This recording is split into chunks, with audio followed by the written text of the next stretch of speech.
حضرت ابو ہریرہ رضی اللہ تعالیٰ عنہ سے روایت ہے کہ حضرت محمد صلی اللہ علیہ وآلہ وسلم نے فرمایا، ایک مسلمان کے دوسرے مسلمان پر 6 حقوق ہیں۔ جب اس سے ملے تو سلام کرے، جب وہ دعوت دے تو قبول کرے، جب وہ نصیحت مانگے تو خیر خواہی کرے، جب بیمار ہو تو اس کی عیادت کرے اور جب وفات پا جائے تو اس کے جنازے کے ساتھ جائے۔ صحیح مسلم۔ حضرت عبداللہ بن عمر رضی اللہ تعالیٰ عنہ سے روایت ہے کہ حضرت محمد صلی اللہ علیہ وآلہ وسلم نے فرمایا، 4 خصلتیں ایسی ہیں کہ جس شخص میں وہ ہوں گی وہ خالص منافق ہوگا۔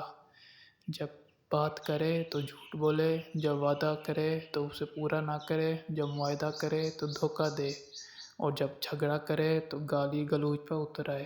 صحیح بخاری۔